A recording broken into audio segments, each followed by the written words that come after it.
working with the halau, and just the interpretation of the word halau, we have ha and lau. And so properly translated, it means continuity of knowledge, continuity of tradition. And so the halau as a whole, and all the Kumu have a very important task, whether they realize it or not, and that is for the continuation of knowledge and tradition. And I do my teaching of knowledge and tradition in a very particular way, I think unlike any other halau, and that is through my music, through being able to compose and being able to take these traditions and put them into music and then teach them through the dance. So they're learning Hawaiian, the language, the olelo, through learning the words of the song. Then they're learning their tradition through its interpretation, and again extended one more time through the dance. The third thing comes when they actually begin to practice these traditions. I feel that the more they hear the words, the more they do the extension, which is a dance, the more they really practice it and apply it to situations at home or at work or wherever they may be applied.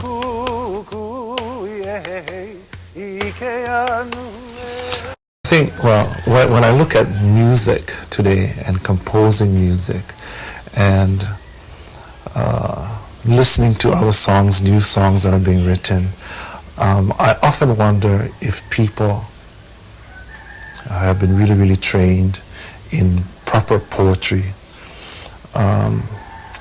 When you write a song, the term that's used is called hakumele. And the word haku comes from hakule, which is to weave a layer. And so, just like weaving a lei, you want your lei to be beautiful. So you look for the choicest flowers that you can find, and you take them, you put them together, and very carefully you begin to weave this lei.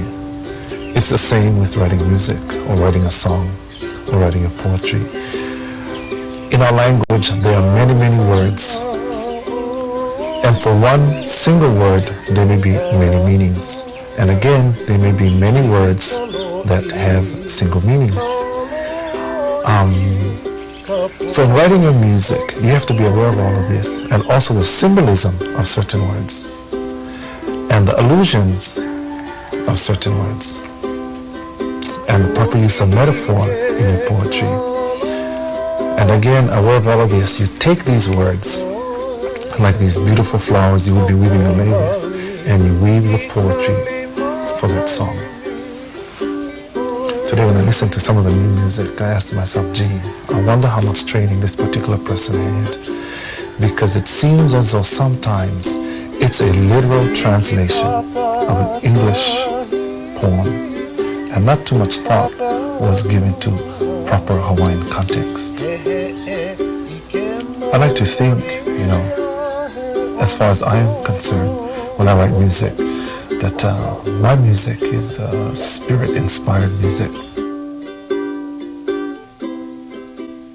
And I say that because many times people ask me to give a lecture on composing Hawaiian music, and I really cannot say exactly how to do it. All I can say is that when I'm in the mood,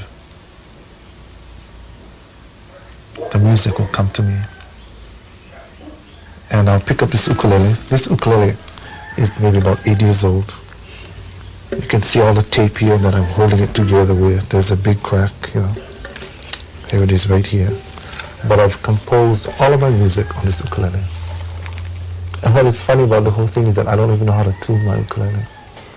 So if it's not tuned, I have to call somebody and they tune it for me. And then, I work on my music. And of course, I like to think the final product is a good product. Filled with these metaphors, illusion, and kauna, the hidden meaning of the song in my compositions. And this song that I'm going to do for you This is my first composition. And it talks about the rain. And you know, I hear people today saying things like, oh, it's raining again. Or what a junk day. This is an awful day, it's raining. And I think to myself, how could they say such a thing, you know? Don't they realize the rain is a symbol of life? It tells you then that we need water. And here we have this, 8 islands that need to exist on all the water. So the rain falls and people get all irritated. Here comes the rain. Oh, it's going to spoil my day. But imagine if there was a drought now. They want to talk about spoiling their day.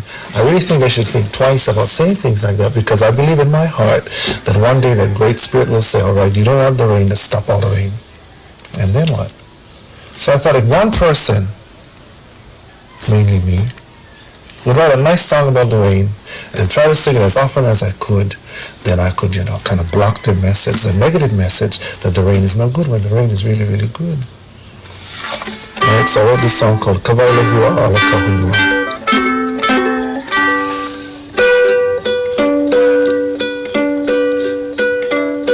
Ke ihola ka ua, hali hali na lehua o luna.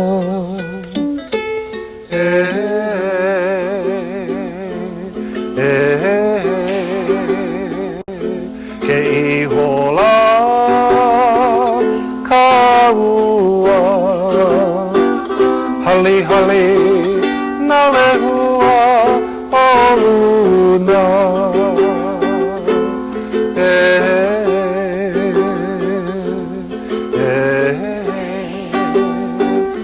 Helele I pua I ke kai, Lalea na lehua I ka moana.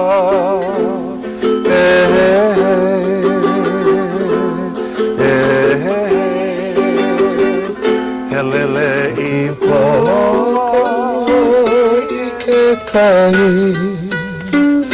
ke ho'i hou e aloha mai.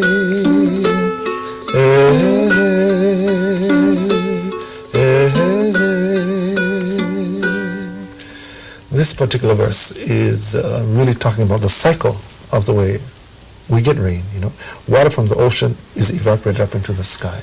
Then they form the rain clouds. The rain falls down to the earth or to our islands, filtered back through the land, goes into the ocean again.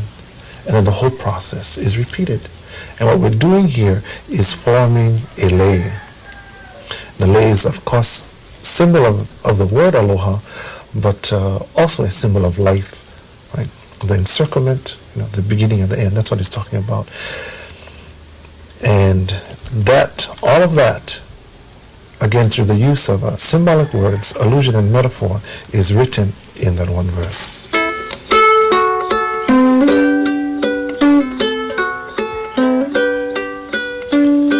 Hemele no e ku'ulani, kawaile hua o ole ka honua.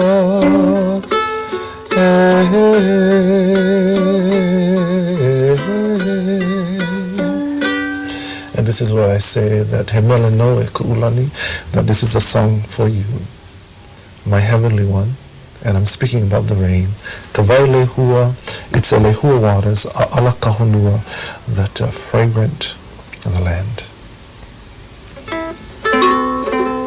Nice, yeah?